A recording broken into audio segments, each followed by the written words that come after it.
Welcome to Politics Done Right. I am your host, Egberto Willies. This is a progressive program that will take the mystery out of politics. This is the program that will encourage you to make sure government becomes we the people. Whether you are liberal, progressive, conservative, or otherwise, you get to air your point of view. We are an independent media outlet that, unlike mainstream media beholden to corporations, we only owe allegiance to you. Remember, you can also send me a tweet at EGBERTOWILLIES. That is at Egberto Willies. Let us engage. It is Politics Done Right. Today we are honored to have an organizer of the weekly John Cornyn Houston office protest and the founder of Houston Democracy Project. Let me tell you, this is a special person who's out there on the grounds doing what we have always spoken about, people power, what people power needs to do. El Señor Neil Aquino, welcome to Politics Done Right. Very good, Egberto. Thank you for having me. Thank you so much. Well, look, let me tell you, whenever I find or I'm around somebody that does the kind of work that we constantly say we need to do if we are to have a successful democracy, you are the instantiation of what we're looking for. How are you doing today, Neil? I'm doing well. It's a great day in Houston today. I'm doing good. But before we get started, I want to talk about your Houston Democracy Project, but let's put that on hold for 1 second. Activism requires consistency. That is how it works. If you're consistent in being active all of the times it's worked, sure, it's how it works. And you have proven that with a project Houston Democracy Project that showed that. Tell us a little bit about what you and your team have done with John Cornyn, Senator John Cornyn here in Texas. Well, I appreciate that. The John Cornyn Houston office protest every Tuesday, 11:30 to 1, 5300 Memorial Drive. 11:30 to 1, 5300 Memorial Drive. Next week will be week 335. And thank you for terming me as an organizer of it, because it's a very egalitarian crew. And everyone who shows up is an organizer. But we are out there at the corner of Memorial and Dietering to make the point. It hasn't been really about Senator Cornyn in years, although we still address it. But to make the point that in addition to voting, we're going to have to physically and non-conventionally show up for the fights ahead over democracy, authoritarianism, and white supremacy. So we show up to set the example for friends, foes, police, and passersby to see. And we have a social media following. We have a lot of traffic that goes by on that road. Memorial Drive, super busy, and we want to set the physical example of showing up. And so when you talk about consistency, whomever it was who first said that showing up is half the battle, it's at least half the battle. That consistency, that showing up, that is so much of the battle. And showing up is an intellectual enterprise. It takes vision and imagination. I'm sorry if that sounded self-referential, but for people who show up, it takes vision and imagination to do it. It sounds simple, but most folks don't do it or don't see the utility or the value of doing it, but there is value to doing it. So the Cornyn protest shows up and we are seen, and that in many respects right there is the point. I think when we talk about consistency and that you guys show up at Cornyn's office every week for 300 plus weeks, that is over, I think, 5 years, maybe more than 5 years. 6 years. 6 years and whatever number of weeks. Yeah. Right. 6 years of showing up to Cornyn's office. And here's what's important. I have watched Cornyn have to moderate his extremely right-wing conservatism because he understands that there are people watching him. Sure. I saw that when he did the guns deal. I saw that when he did many other deals. So the fact of the matter is, you are effective and you are effectively making change. Before I ask you this next question, I want to remind folks of the following. Lobbyists, the people with money who control these politicians, most of the times they believe because they have deep pockets, they can outlast the activists, but they haven't met activists like Neil Aquino and the team who goes out there that says activism isn't just for today or tomorrow. Activism is a continuum.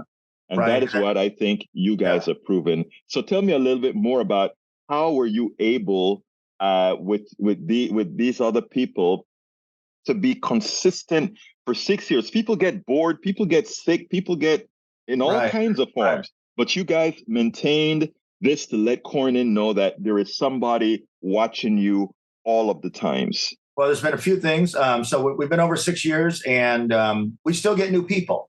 So we still get new people. We get new regulars, and we get people who show up out of the blue or who show up intermittently. So we have a deep bench, and we have folks simply who believe in the mission. A lot of our folks are older, though not exclusively. And it is a significant investment of time. You are in your 60s, 70s. Our oldest regular is 81. And it's a significant investment of time to get to that corner and stand there for 90 minutes. So I want to appreciate that. And we don't use the talents of people in their 60s, 70s, 80s, and 90s as we could. We have a guy who just started showing up a year ago. He's 76, and he drives in from Spring, I think, every Tuesday. So it's a dedicated crew. We continue to put word out there every week, every Monday. I put word out there on social media in different places that we're there, and the crew is dedicated towards coming. And a lot of them, I've had a couple of them say it keeps them sane. And there's nothing wrong with self-interested motives in activism. There's nothing wrong with saying I'm doing this for myself. There's nothing wrong with saying, you know what, I need some ways to sustain this activism. There's nothing wrong with any of that. So we just have a good crew, a consistent mission, a dedicated time that we're there, and the threats never go away. And when the group started, they probably thought when Trump went or when something happened or we got through one election cycle, what Cornyn would stop. But there's no exit strategy. There's no exit strategy. Well, I mean, I'm glad to hear that. And for those that are listening throughout the country, this is not just the Houston thing. This is a particular example that we used our Senator Cornyn, as the backstop, as what activism looks like to ensure that these guys do what you want to do. Wherever you are, whether it's be Ohio or New York or Oklahoma or Mississippi or Alabama, you can start at your local level, and to ensure that that they have to respect your voice. They have to respect your voice, because right now the only voices they respect are those who are providing funding for them in the form of lobbying and you know what else. Now, Neil, you recently decided to take this to another level.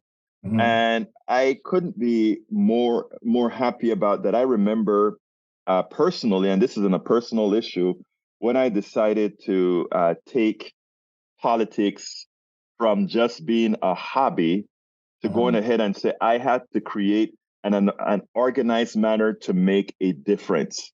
Right. And every activist, when the time comes and they decide that time is there, they can do that. They can say, I am going to do it. Now, you started a new project that excited me. I saw you at a bowling alley recently when you were telling me quite a bit about that. First of all, tell us about what's the name of this new project that you started? So I've begun the Houston Democracy Project, and it consists of a website. On the website is a daily blog, and it consists of my efforts. I've been going to Democratic club meetings, human rights-oriented group meetings, having one-on-one conversations, interviews. This is my second interview this week, and a consistent social media presence.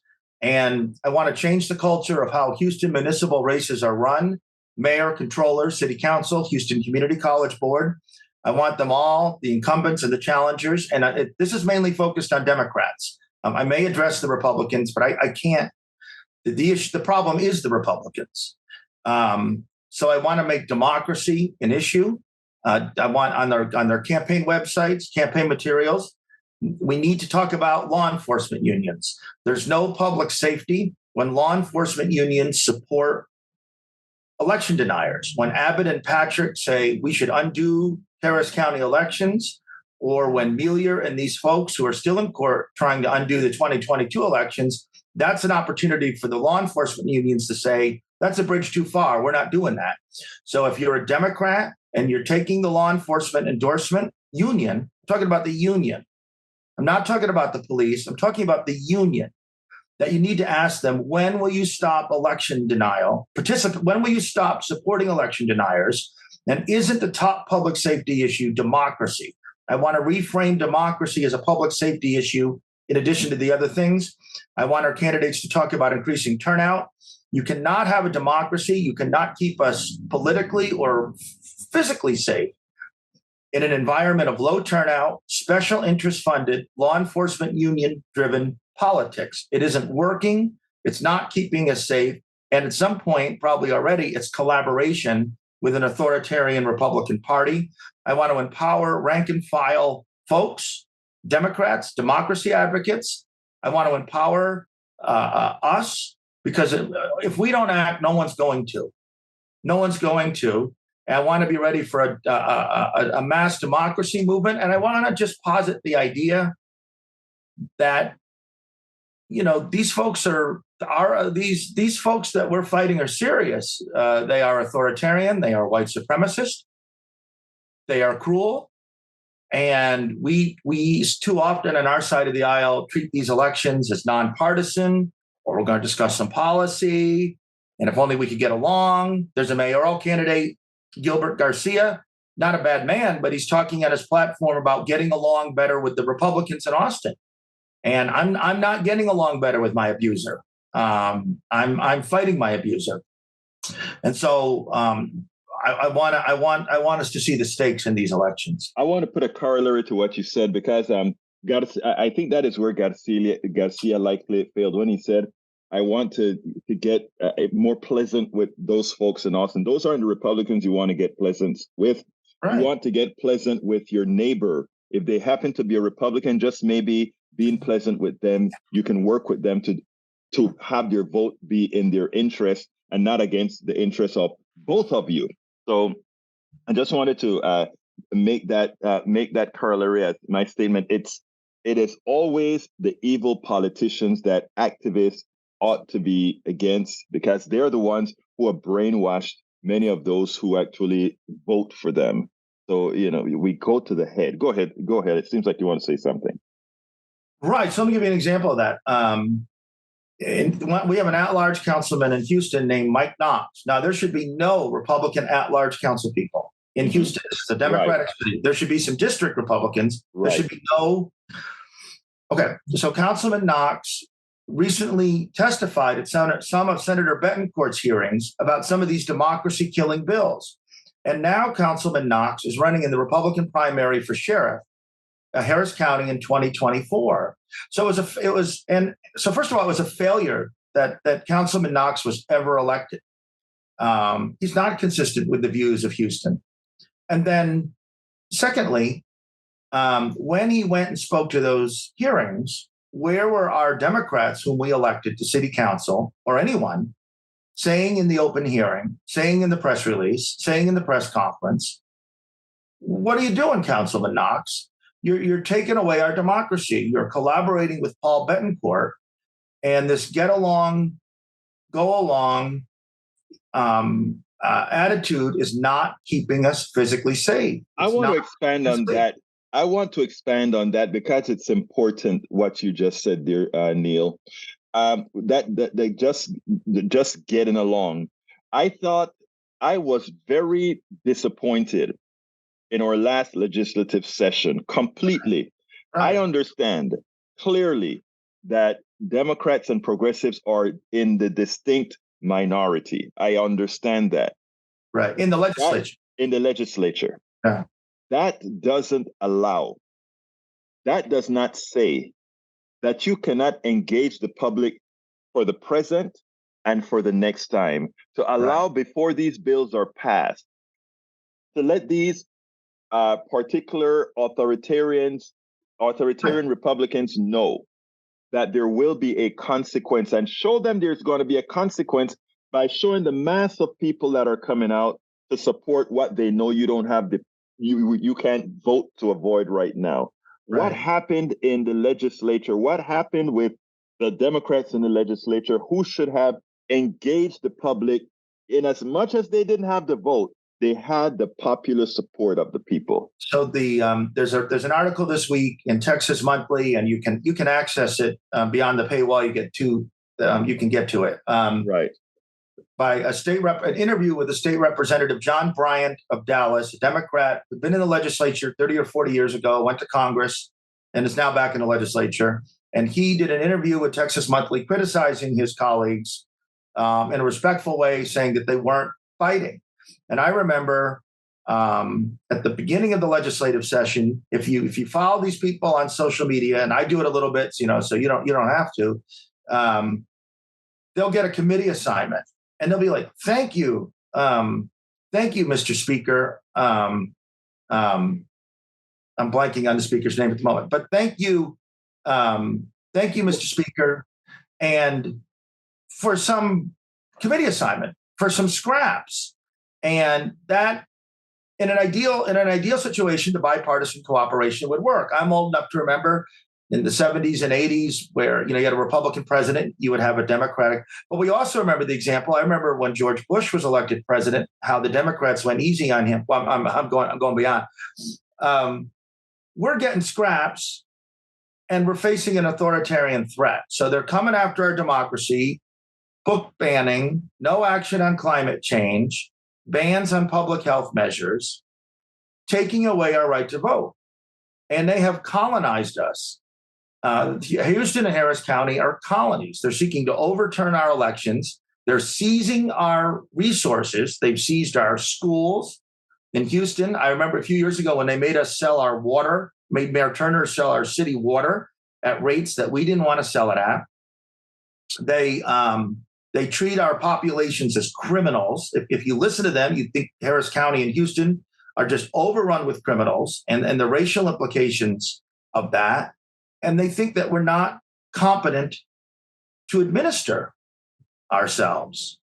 So we're essentially a colony, and we have our legislators in Austin just have an attitude of get what you can get. And it's a logical proposition. I understand. It's a logical, okay, we're in the minority, we ought to get what we can get. But it's not working. It's not keeping us safe. Roe is gone. Most of the Voting Rights Act is gone. It's hot as hell. We're being told that this crazy weather is climate change a strong factor. It's not working, and it's not pragmatic. That's the thing. This model I've given you of city council elections, which these super high paid consultants. Imagine if Black, brown, Asian, progressive women, older people, activists were given resources. And these consultants say, hey, run this issueless, nonpartisan, racially cleaved election, kowtowing to the law enforcement unions, whom at the same time are endorsing Abbott and Patrick, and at the same time are endorsing these people. When I go to I'm a member of the LGBTQ political caucus, and I go to the monthly meetings. And when you go to the meetings, the membership will openly say, they want to remove us out of Texas. They want to exterminate us. These are basically just average folks. This isn't, and you can't have it both ways. In this type of situation, you can't have it both ways. Hey, I'm going to get the scraps they give, and I'm going to look the other way when they engage in violence. It's not pragmatic. It's not even, they offer themselves as the voices of moderation But the act of extremism is looking at the other way at the trend that we're on. That's the extremism. That definitely so, and it's something that we must ultimately mitigate, and that's why organizations like the one you formed recently, Houston Democracy Project, and look that up, folks. Houston Democracy Project. So if you Google it, you'll get it, and it's at neilaquino.com.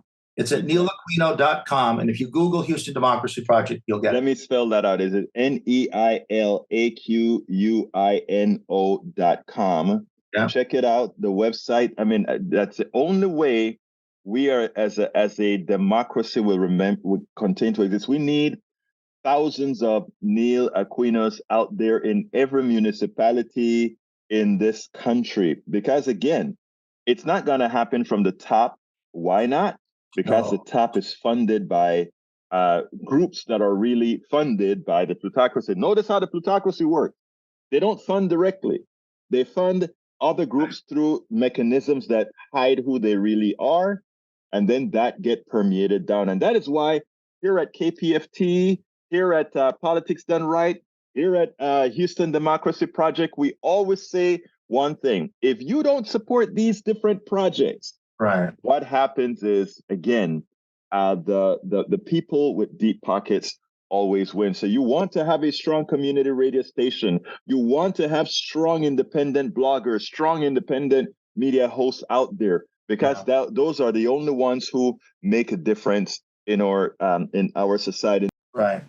It always turns out that the politicians and those who want to ensure that the corporatocracy and those institutions that aren't necessarily for you and me, for the public at large, never have a problem being funded, because again, they're funded by deep pockets.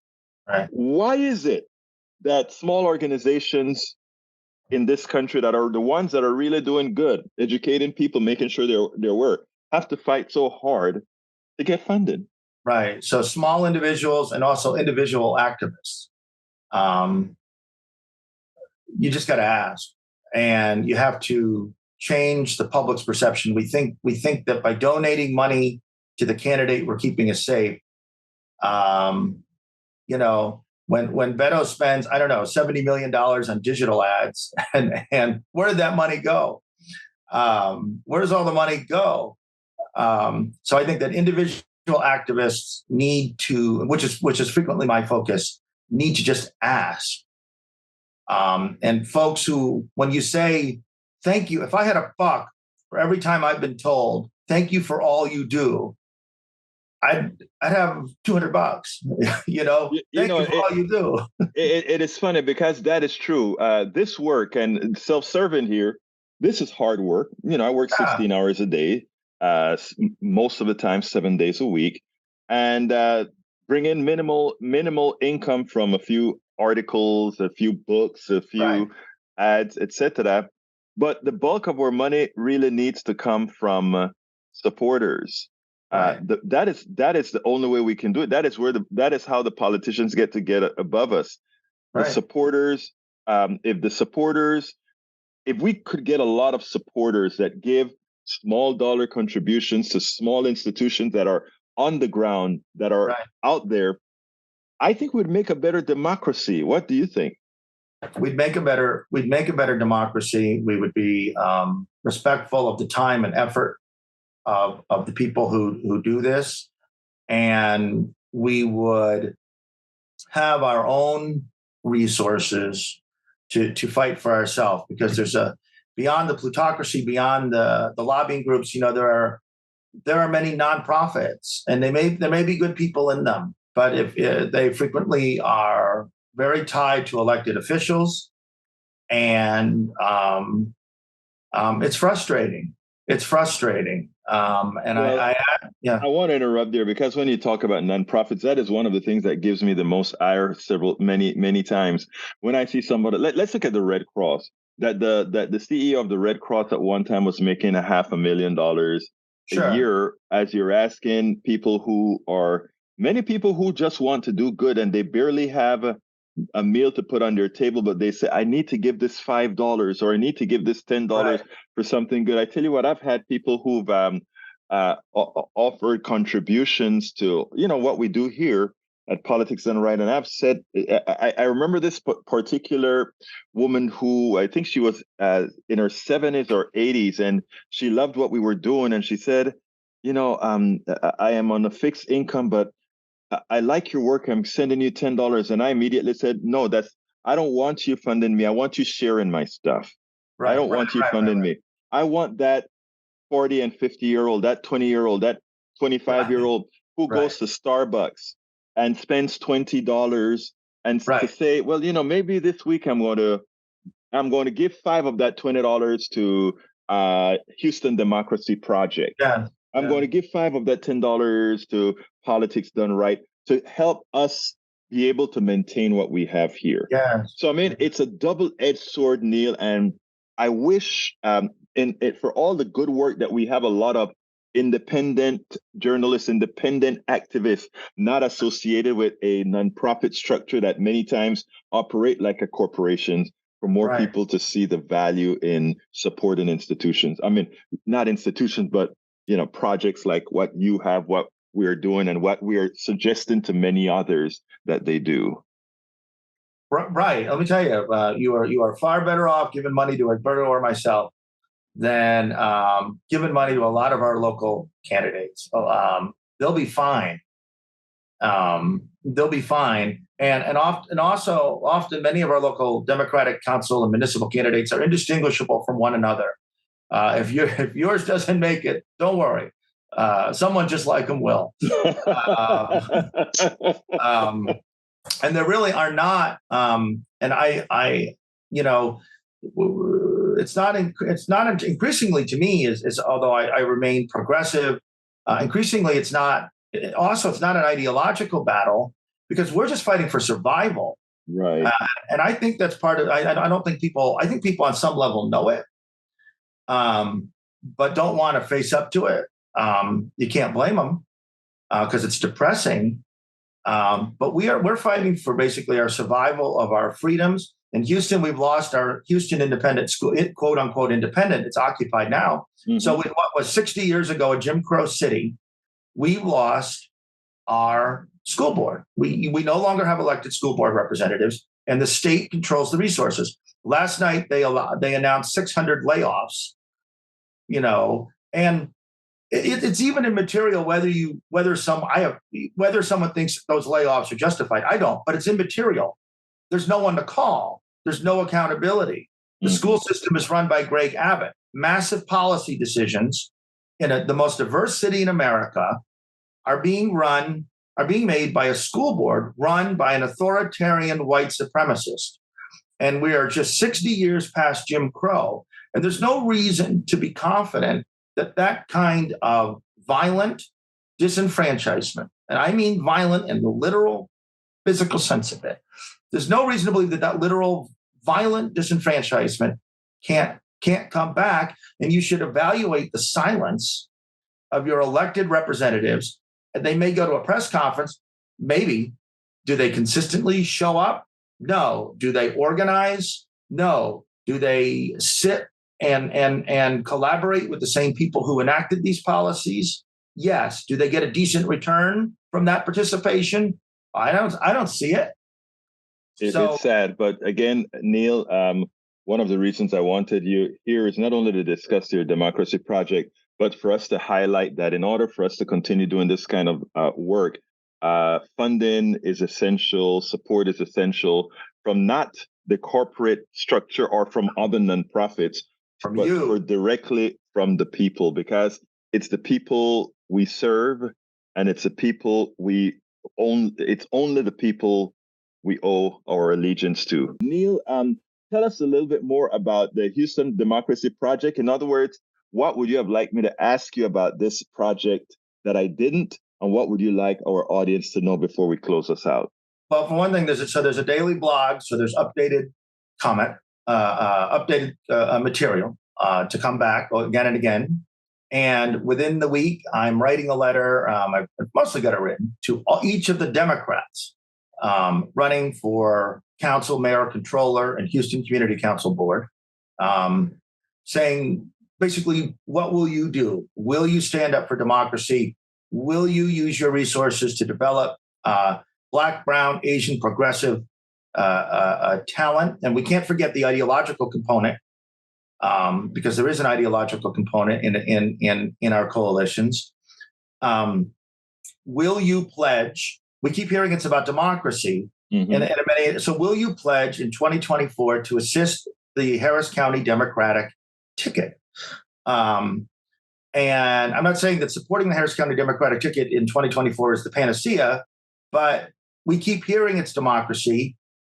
Joe Biden talks about democracies. This is a mainstream position. Colin Allred running against Ted Cruz, talking about January 6th. These are mainstream. That's the thing. Somehow I've become the party regular and the moderate. And I'm reduced to the point in my mid-50s where I just want free elections, right? If you told me that in my mid-20s, I would have been bummed out.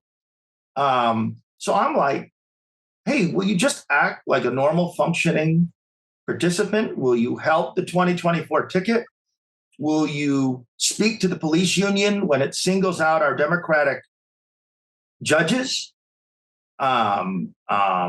saying they're just such terrible people? So I'm going to write this letter, and I'm also going to say your actions are not pragmatic. How are you going to get? Many of these council people are in their 30s or 40s. They're term limited out. What future are they going to have? And one of the main special interests, I'll tell you, one of the biggest special interests there are is the self-serving nature of the political class. That's a huge. We correctly think that the special interest is the zillion-dollar corporation or the or whatever the group is. But the self-serving nature of the political class is one of the greatest special interests that there is. And that's something I want to address.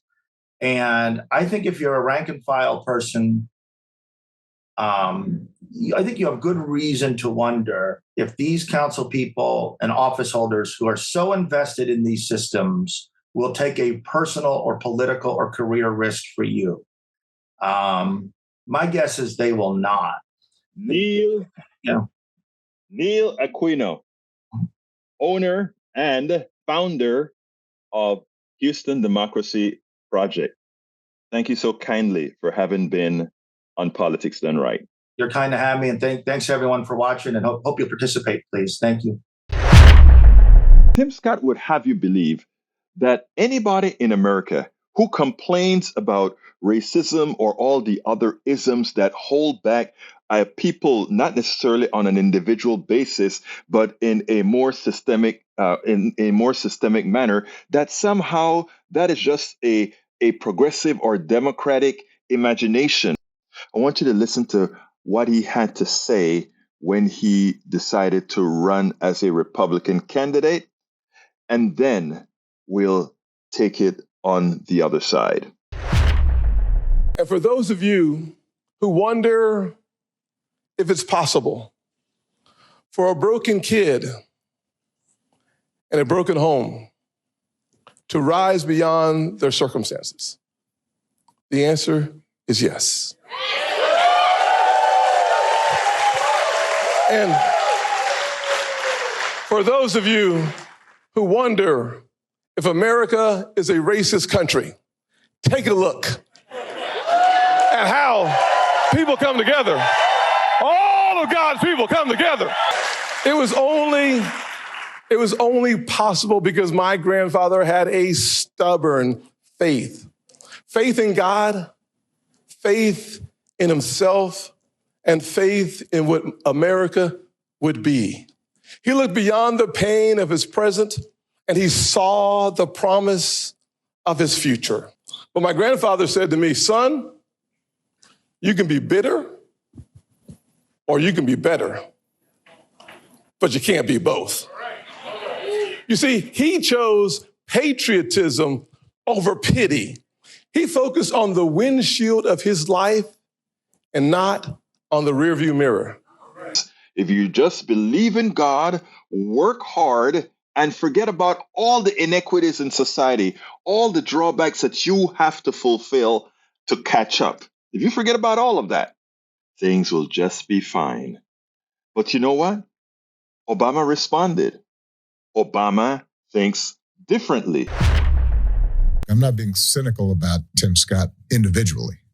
I am maybe suggesting that the rhetoric of can't we all get along and the quotes you made about, from my speech in 2004 about there's a United States of America, that has to be undergirded with an honest accounting of our past and our present. There may come a time where there's somebody in the Republican Party that is more serious about actually addressing some of the deep inequality that still exists in our society that tracks race and is a consequence of our racial history. And if that happens, I think that would be fantastic. I haven't yet seen it.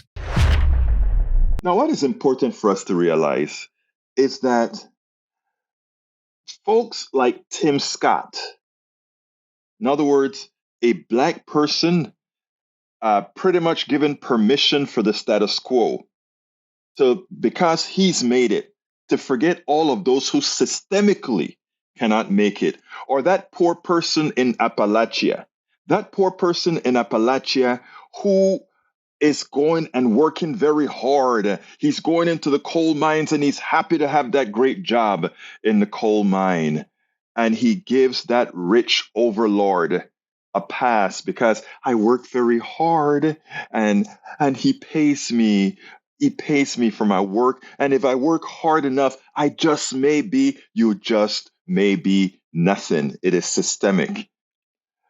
Those people who give the wealthy, who give those who wrong others an opportunity to do so by assuming or by telling other people that, guess what, folks? I made it. I just worked a little bit harder. You can too. You are creating an excuse for the status quo that harms us all. Until we figure that out, understand who is the enemy, understand that it's just a very select few that's really creating the problems in society, things would never change. People like Tim Scott, people like that poor person who allows themselves to be used as a pawn of the system, they are more dangerous than the wealthy people who do wrong themselves. They are worse than any treasonous or any traitor could possibly be. Turns out these two red state Democrats have some excellent advice for how Biden should campaign in their states and around the country. The Hunter Biden informant was a Chinese agent. So everything that was banked on this guy came falling down in the last few days, last few hours, actually. So as it turns out, Republicans hit another donut hole in their attempt to bring Hunter Biden into the fold to damage the president of the United States. Anyhow, folks, I'll go ahead and get started immediately with the red state issue. Check this out, and we'll take it on the other side. There are two red state Democrats that have a message for Biden on how to win or come close in one state and maybe just bring a few others in another. One's a former senator, one's a former congressperson. And, these are middle of the road kind of Democrats, not the particular kind of Democrats that we know are there to do what we expect them to do. But check out what they say. I think it has a whole lot of merit. And if Biden kind of coalesced towards a message like that, I think maybe he could actually effect a landslide. Check this out. Donald Trump is still on his way to being the Republican nominee unless some of this message breaks through with the MAGA crowd and with Main Street Republicans who are willing to step up. And so, we've got a long way to go, but I think we're going to know a lot more by the end of the year. whomever the Republican nominee is, Tim, don't they need to figure out how they're going to hit Joe Biden? Because I watch day in and day out, and don't they kind of need to pick a lane, right? He can't be sleepy Joe who's too old for the job, and at the same time, he's high on cocaine. Right? He can't be senile and a puppet and at the same time running a secret crime family or running over Kevin McCarthy on debt ceiling negotiations. So which is it? Well, I don't know. They're going to have to pick, and something tells me they're not all going to be aligned on that. I think the president, the administration, I think those running for re-election here in Ohio with Senator Brown and others, and Tester and Manchin, these guys, you got to talk about what has happened. We have the greatest reindustrialization happening in the United States since basically World War II. And we see it right here in Ohio. We see electric vehicle plants. We see battery plants. We see natural gas power plants. We see chip manufacturing, all directly connected to the idea that we are going to reindustrialize the United States of America and create good paying jobs. A lot of these jobs are union jobs. The Intel chip manufacturing plant just outside of Columbus, Ohio, 7,000 union construction jobs for the next 5 years, Steph. And then for the next 10 years, it's going to be at least 5,000, hundreds of billions of dollars in investment. The president needs to take credit for that. It's actually hitting home now. It's not a hypothetical. And let these guys go run around and talk about some of the insanity that they've been talking about. It's not going to resonate. Average people will vote their pocketbook. And if they see these initiatives hitting the ground in their own states, they're going to reward those senators and they're going to reward the administration.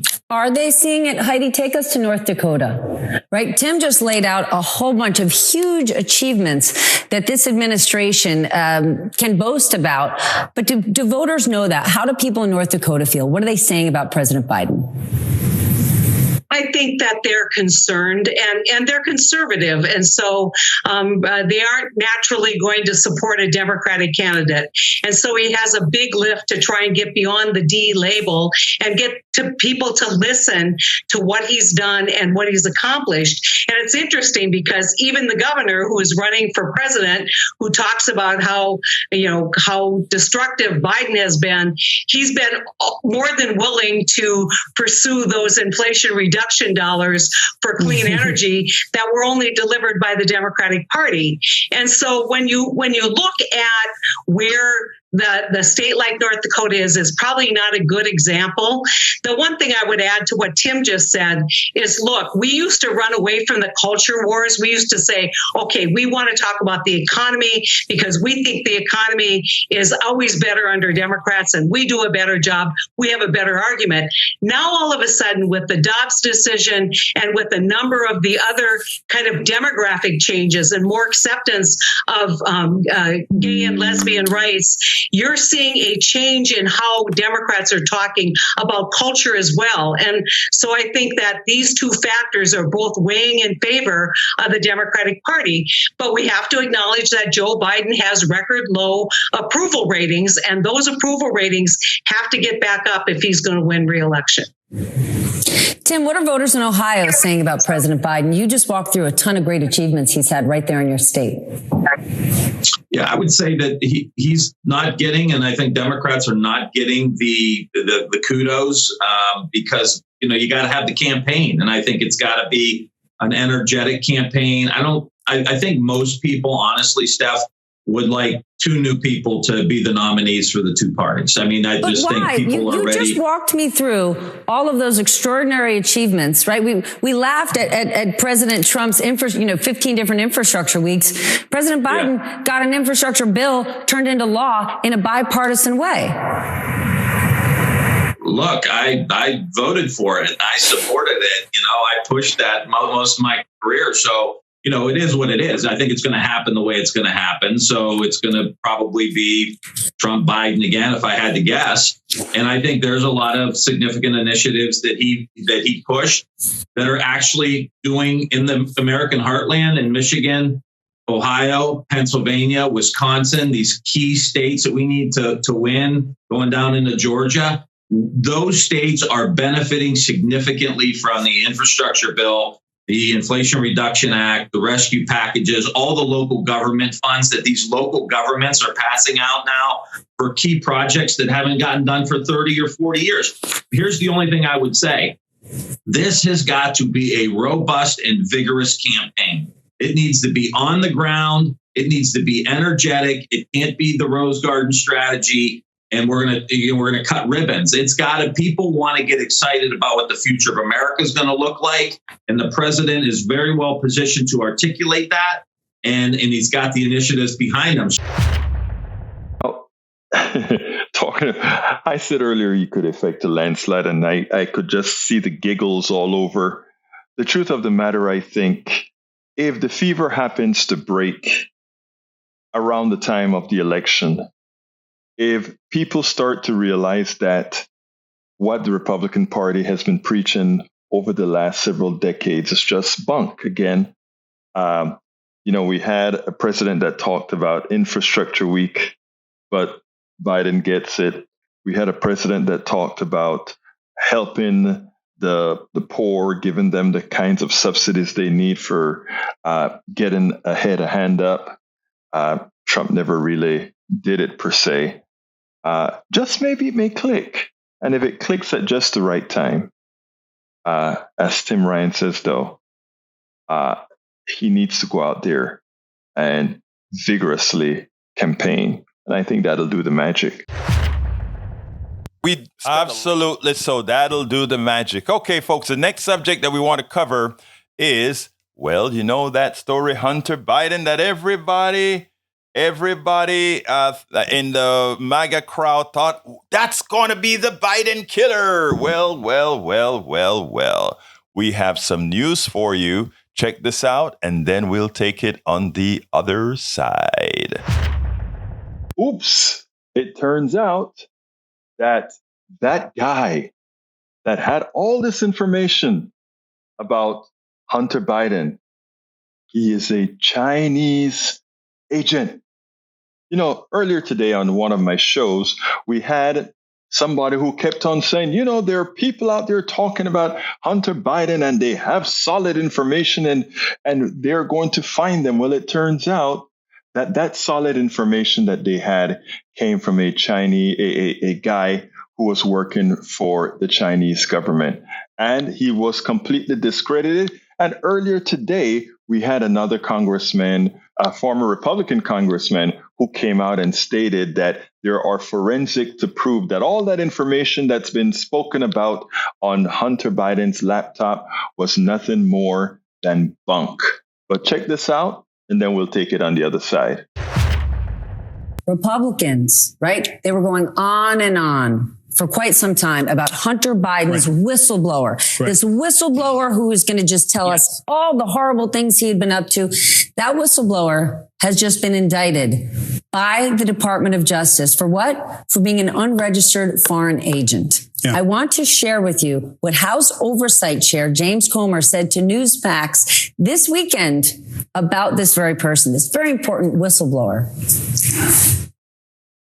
He's very credible, and the people on MSNBC who made fun of me when I said we had an informant that was missing, they should feel like fools right now. They are fools. And this is their worst nightmare because, again, this is a credible witness that the FBI flew all the way to Brussels to interview and sent several agents to interview. For facts' sake, their whistleblower has just been indicted by the government. What is going on here? So here's what's so interesting about this. I've been in politics. You've been in politics and business for a while. We know that the best political attacks, the most effective political attacks, are those that are rooted in facts. And that is what has been absent from this entire debate, from the clip that you just saw and the attacks that we are seeing from Jim Jordan and others on the Hill right now. what we have all been focused on today is this letter that David Weiss sent to Lindsey Graham today about this alleged whistleblower. Stephanie, let me just step back and say, I spent 2 years at the Justice Department. The Attorney General once told me that it's not just enough to do justice. We have to appear to do justice. And so what does that look like? It means putting in place people and processes to ensure that the rule of law is reinfused into every aspect of the department. That's what happened in this David Weiss investigation of Hunter Biden. Think about this. This is a Trump-appointed U.S. attorney. If the shoe were on the other foot, can you imagine Donald Trump keeping in place an Obama-appointed U.S. attorney like Barr McQuade to investigate one of his children? It just wouldn't have happened. So tell me, what is it going to take for those on the right wing who are betting their lives that there's something nefarious about Hunter Biden's relationship with the Chinese that implicates his dad into doing favors, etc. I mean, it's amazing. No evidence, and they're falling completely on their face. But you know what? Don't believe that those who are committed to that particular lie won't try to spin this in some fashion or the other. But the fact remains, it was always bunk. We said it was bunk, and now it has been proven to be bunk. Now it has proven to be bunk. Folks, I don't know why we do it. Last subject that we're going to cover here, rather quick, is what we are going to call that outrageous pricing that we have for the new drugs. Check this out. There's a new drug that came out, right? Well, it's, they've been working on it for a while for Alzheimer's, and they want Americans to pay $26,500 per year for this drug. Sanders went ahead and he started to raise hell. He says, he raises concerns over outrageous prices of the new Alzheimer drugs. Not only does the high price of Leqembi threaten Medicare's finances, it will also negatively impact seniors on fixed incomes suffering from Alzheimer's who simply cannot afford to pay. Again, we always have that pay for play. Senator Bernie Sanders on Monday reiterated his concerns over the staggering price tag of a new approved Alzheimer's Medicare medication after the Biden administration failed to respond to his letter last month urging swift executive action to force down the cost. In a new letter to Health and Human Services Secretary Javier Becerra, Sanders wrote that the current $26,500 price for Leqembi is outrageous and demanded that the Biden administration explain why the cost of this drug cannot be reduced to $8,900, which is the price independent experts believe it should cost based on its effectiveness. Sanders, the chair of the Senate Health, Education, Labor, and Pensions Help Committee, raised particular alarm over the drug's possible impact on Medicare finances. Shortly after the Food and Drug Administration approved Leqembi last week, the Centers for Medicare and Medicaid Services announced that Medicare will cover the treatment broadly, a contrast from its decision last year to limit coverage of Adulhem, a different high-priced Alzheimer's drug. KFF estimates that if 5% of people with Alzheimer's disease use Leqembi, also known as lecanemab, Medicare's annual outlays for the IV infusion would be $8.9 billion, a spending increase that would push premiums up for all Medicare recipients. In other words, that $8.9 billion is a transfer of wealth from all of us, including higher premiums, to those rich fat cats who said, hey, people get Alzheimer's. We can make a ton of money off of their illness. See why I said that this type of stuff, medical expenses do not belong in the private sector, because since it is something that people want, they need, I'm ill, I want to get cured, we will pay anything for it. They know it and they bilk us for it, even as all of the research that go into all of these devices ultimately has a public component. The researchers were educated many times by public universities. The company's investment in these drugs many a times are covered by grants and universities. And moreover, even if they do some research themselves, if they lose money, they never lose money. Why? Because all that money that they lose is written off on their taxes on the profits of other drugs. So it's a lie to you. Whenever you hear they're not going to invent new drugs, if you don't allow them to overcharge you, it's a lie. But it's a lie that's not only known by like myself and many others. It's a lie known by the government. It's a lie known by everybody. It's a bunch of people fixing the cost of these drugs to transfer the wealth, to extract the wealth and give it to a few. We have to stop this.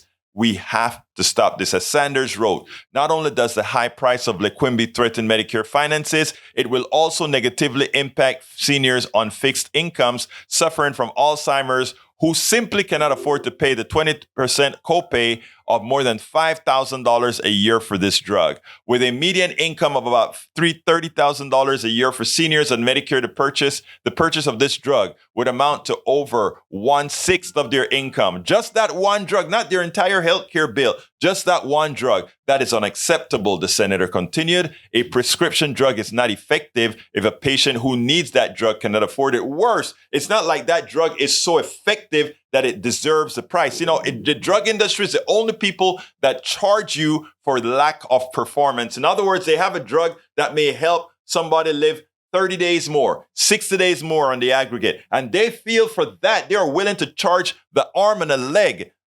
That is ridiculous. If I have a drug that's going to give me 60 more days on earth, I will give my daughter, my wife, and all my loved ones a big hug and say, I love you guys. You know what? I love you so much that it's time for me to go, and you go ahead and take that income that they would have ripped off from you to the drug companies. Please use that to have a better life. Please use that to soothe the pain of losing me because I would have been lost anyway. Folks, we have to stop it. We have to stop this thievery. We have to stop this thuggish behavior by those who control our healthcare. We have to have healthcare for all. We have to take this country, not take this country back.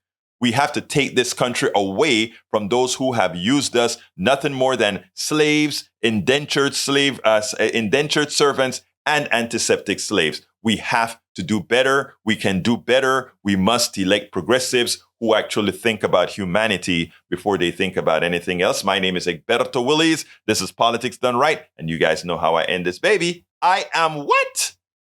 Out.